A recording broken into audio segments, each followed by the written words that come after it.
Hello, this is my presentation/project for my class that I am taking this semester, Socio-Cultural Foundations of Education in the United States. That is the name of the class. And this is my final project. I have chosen the topic of how can some states restrict the rights of LGBT students? I also am very much hoping that this recording is not flipping the text, because as I'm seeing it, it is flipped. So if it is flipped, that's what it says. I just told you what it says. I picked this topic because I know that over the past few years, I've been hearing some pretty frightening things about the state of children's rights, especially like transgender children. It's all like very scary down there.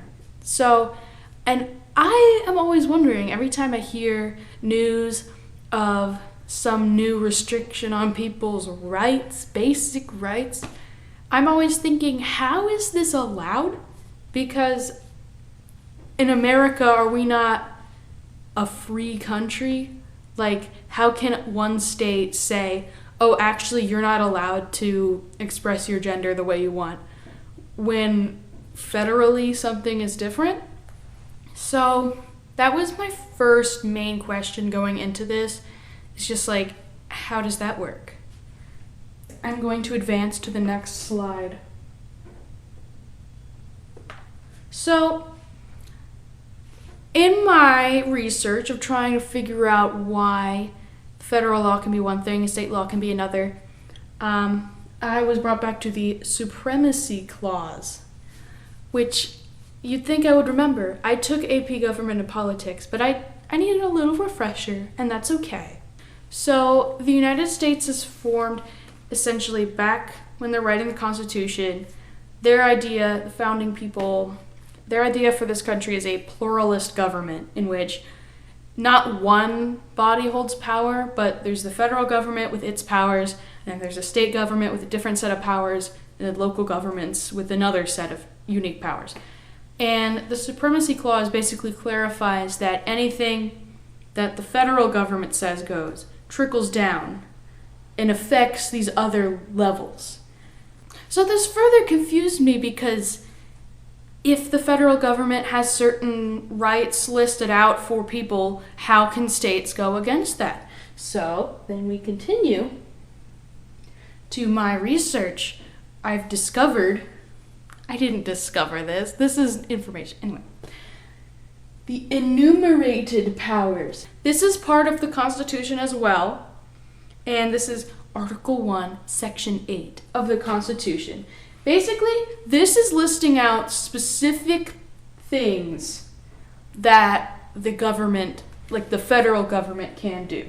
And these are pretty broad things that kind of make sense for the federal government to be in charge of, including powers relating to foreign policy, taxation and printing of money, the military. Like that wouldn't make sense for states to be in charge of those things too. So they're called enumerated because that's what they're being enumerated. They're listed out. This is what the powers the federal government has.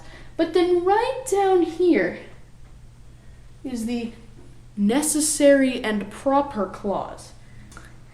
This is important because this clarifies that in addition to the enumerated powers, the federal government has other powers that are necessary and proper for the function of the United States to make sense.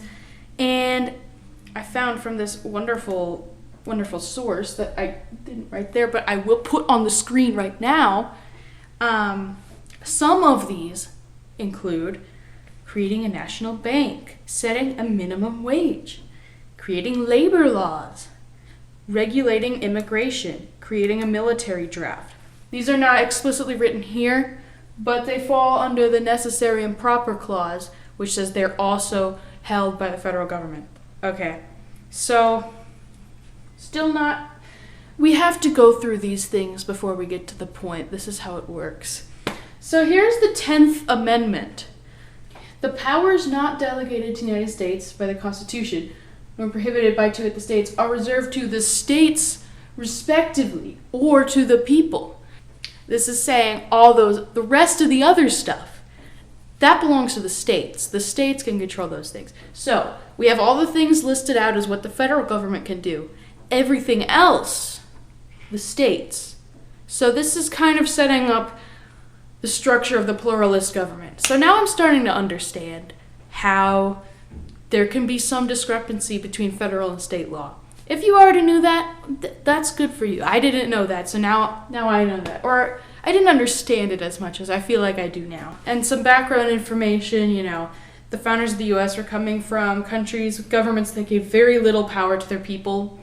Like, they hated the monarchy. This is the whole basis of the American Revolution, is that we want more of a say in what's happening. So the American government is very much designed to give as little power to the federal government as possible. So it may or may not have worked. I don't know. It's very complicated. Law is very complicated. That is another thing I have learned while doing this project. Now throw in a couple hundred years of people being people, laws being made, a lot of changes, and now where are we at today? Well, okay, this is the next slide. So it's a bit of a jump, but that's okay. The slideshow is less important than what I have to tell you. Okay, now I'm moving into some examples of the negative laws regarding LGBTQ students that exist today. So, here's one of the things that's going on. This is not all of what's going on. I'm providing you a sampling of different laws that exist currently and the varying degree of positive versus negative experience that they create for everybody. So, here's a bad example. In the spring of 2022, Florida Governor Ron DeSantis signed into law HB 1557, referred to as the Don't Say Gay bill. It took effect in July 1st, 2022. The Don't Say Gay law stated that its purpose was to prohibit classroom discussion about sexual orientation or gender identity in certain grade levels or in a specified manner. I got this quote from this wonderful PDF that I'm going to put in on the screen so you could see it. And it'll be in a link. All my sources are. This also includes the fact that schools have to set up a method in which parents can raise complaints that a teacher may not be following this policy. Thus, they are encouraging members of the community to further hold teachers accountable to not say gay and all that other great stuff. Also from the same PDF, HB 1069, which was passed and signed into law in May of 2023, expands on this bill, now adding sweeping new provisions prohibiting the use of pronouns consistent with one's gender identity, expands book banning procedures, and censors health curriculum and instruction. New law takes place July 2023. This has been referred to as the Don't Say They law. We have one law saying you can't talk about sexual orientation, and the other one saying you can't talk about pronouns and gender expression. Need I explain why this is a Title IX violation? I shall. So Title IX was added as a part of the Education Amendments of 1972. Came in a package of other ones, if you will. And it protects citizens from discrimination based on their sex. The scope of this piece of policy has become much broader since its inception. Originally, it was just about treatment of male and female students. Obviously now, in the current culture, that also has meaning beyond the traditional gender binary. But this law also encompasses things such as funding for school sports based on gender, equal access to bathrooms, that sort of thing. You can all put it in Title IX because it all relates back to equality based on gender. So that's what this one is all about. And as you can see here, as Title IX has been interpreted, consistently misgendering a transgender student could be considered unlawful harassment. As far as I see it, that can't fly.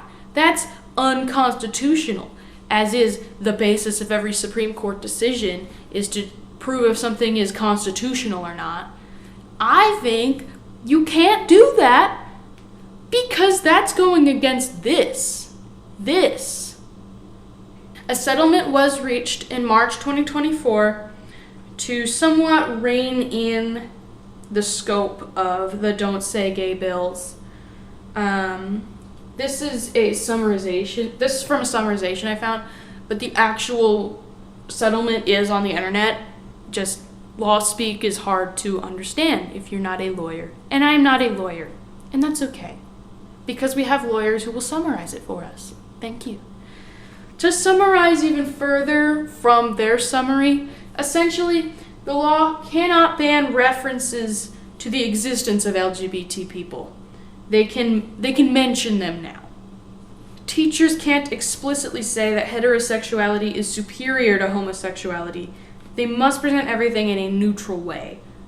The law cannot ban anti-bullying instruction within the context of LGBT students, and cannot force teachers to take down safe space stickers, which you may see around. It cannot prohibit GSAs. It does not apply to library books, so long as these books are not being used as material to teach about LGBT issues. And it doesn't relate to third parties, not directly employed by the school, so if you have like guests or something, like this is just covering its bases, saying this is only for school employees, Anyway. So, this is obviously still not great. That's all I have to say on that, because this isn't good. And obviously I feel like there's still a lot of room to find loopholes if you want to still be withholding rights. You can definitely do that under this. You can definitely misgender a student under this still. Bummer. Here is a map.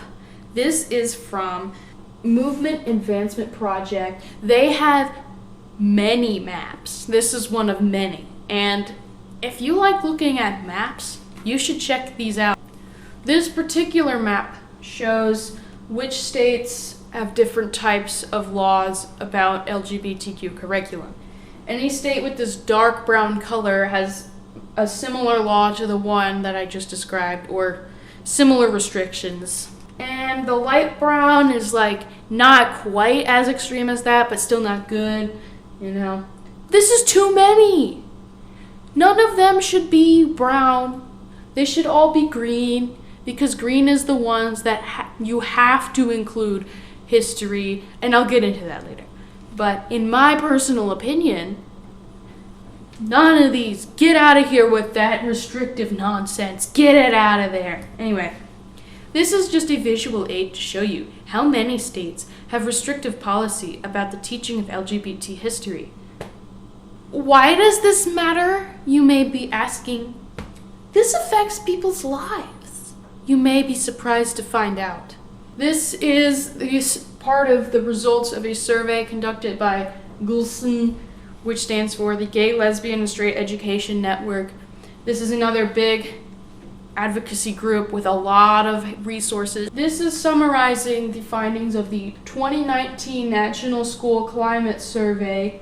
Found that when LGBT curriculum is taught, the lives of LGBT students tend to be much better.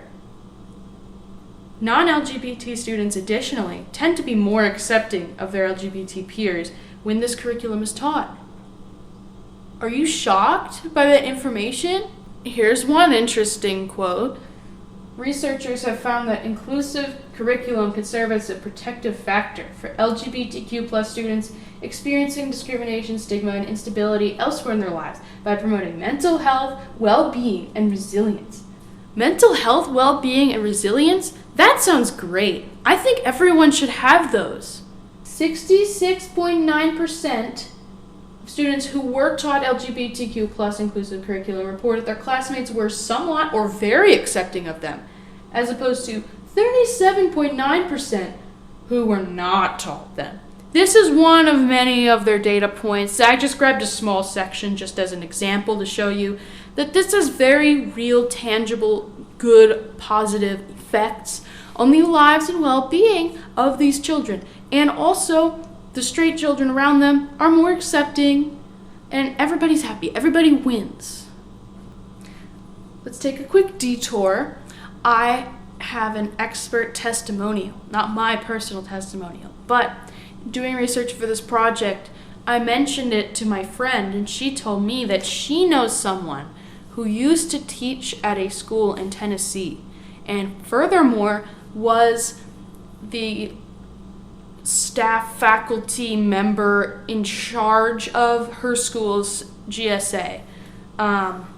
So I was able to talk to her. I emailed her with a few questions, and she actually sent me this lovely video response where she talked about all of her responses to my questions, but she has asked to remain anonymous, so I will be summarizing some of the points I felt are most important for the topic of this project. And I will be using a pseudonym. I've decided we're going to call her Kesha because Kesha released a banger this summer. So Miss Kesha has given me much to think about. The school that she taught at was a fairly affluent area in Tennessee, but the school she was at was pretty rural. And when I asked her if there were any federal or state laws that she knew of that would restrict what she could and could not say, she said that there weren't any laws specifically, but that there were definitely some expectations enforced by faculty and also just members of the community. So she was a music teacher at this school, and she was told when she first started that one of the issues that came up previously was the matter of what students would be wearing to concerts, because some students who wanted to transition, if the kids were wearing something that was gendered, that became a topic of discussion. So she made the choice to say, okay, everyone's just going to wear the same thing for the concert. We're all going to wear these t-shirts. So she was able to avoid that issue and, not put any students in a bad situation. But then she goes further to say that one experience she had was a student who, at the beginning of the year, said, "Hi, my name says this on the attendance sheet, but I would prefer to go by," the pseudonym she gave was, "I'd prefer to go by James. If you're not comfortable with that, you can call me Jay." And Kesha says, "That's totally fine. I'll call you James. If that's comfortable for you, I'll do that." So fast forward a few months, and now the school board is saying that you cannot call students by a name that is not their birth certificate name. You cannot. She's thinking, well, obviously I know what you're trying to say. We're not going to call them, there's a lot of nicknames at this school. Obviously you're not talking about those. She was put in this tough spot because she said, I want to respect this student's pronouns and their chosen name, but I could literally lose my job if I do that. So she pulled the student aside. She explained, I want to call you this, but I could lose my job, and I want to make you feel comfortable. So at the beginning of the year, you told me I could call you Jay. Would that work? And the student was like, yes, I understand. Thank you for asking me. That's fine. And Kesha was like, is it okay if we use they, them pronouns? Because again, I just don't want to get in trouble, but I want you to feel comfortable. So she had to be put in a situation where it's a balancing act of how far can I go to make the student feel comfortable, but also keep her job. The fact that those two things are opposing factors is really disappointing, in my opinion. It's very disappointing because I feel like a student should be comfortable day to day going to school, getting their education, and teachers should not be put in this position. Now, I will also talk about, this was another part that I found Very interesting. She was the faculty appointed to her school's GSA. This was a student-led group, and that was made very clear. She told me that she was not allowed to be involved with this. They needed a faculty sponsor because it's a club and you need that, but the school made it very clear that Kesha is not allowed to say anything during these meetings. She is to sit there and observe and, be the person on paper like I am the faculty in charge of this club, but it is to be entirely student run, and she was not allowed to say anything. So she kept her mouth shut because she says, it's more important to me that these kids have this space. If I have to be quiet, as long as they have this space, I'm going to do what I can. So that's great. And later then they also made it so that students could only join this club if they had explicit permission from their parents to join. And Kesha also expressed to me some frustration she had with that because a lot of the times this is a place for students to feel comfortable amongst their peers where they may not feel comfortable at home. So while it is very nice for the students that have that acceptance at home to have this here also, it's the students who really need it the most, the ones who don't have any support at home, are not able to go to these meetings. So that's disappointing in her eyes and in mine. So this was some of her experiences that she has allowed me to share with you, and again, I really appreciate that. She wants to remain anonymous so she can continue to work in these places and hopefully continue to get jobs teaching kids and helping them, because in her eyes the most important thing is that she said to me she can't keep helping students if she can't work. So that's why she's anonymous. But I really doubt that she's the only person with these experiences. I think this is probably an example that is not unique. Hopefully people will continue to stick up for their kids. They have enough trouble. Their kids, they're teenagers. That's hard enough already. They don't need this on top of all that, Now, to bring things on a more positive note, we have an example of a state doing things good, in my opinion. This law in Nevada states, schools, while teaching subjects such as sciences, arts, and humanities, must include the contributions of people of various backgrounds to that field. These specific groups are then listed throughout, including persons of marginalized sexual orientation or gender identity being one of that list. The Act also clarifies that schools must get approval of any new textbooks to make sure that they are meeting that requirement. Not only is this not restricting rights, but it is explicitly saying you have to include something that highlights the contribution of these groups of people. And this is a very simple way of increasing the visibility of marginalized groups that would be relatively easy to implement anywhere. That is the end of my presentation. This has been a very brief look into how different states do policy about LGBT representation. So my camera stopped recording there, but I'm almost done. As I was doing my research, I came across lots of great resources. A few of them have some great information on things that you can do to help advocate for better legislation regarding the rights of LGBT students and what curriculum is being taught. Two really good ones that I came across are transequality.org and GLSEN. They both have, right on the top of the page, top of the home page, they have a take action section, and each of these has many resources on what you can do on different levels to get involved, and I think I will be looking into that in the future, and I encourage you to as well. The rest of my sources were very great. I appreciate them all. They're on the screen. I will put them on the screen here, and I will also put them in the description so you can see my bibliography. Additionally, the sparkly rainbow font is from techstudio.com. They require attribution, so there you go. And if you were curious, I used the font Reality Sunday Regular. I don't think I needed to say that, but just in case. So, thank you very much for watching. Bye.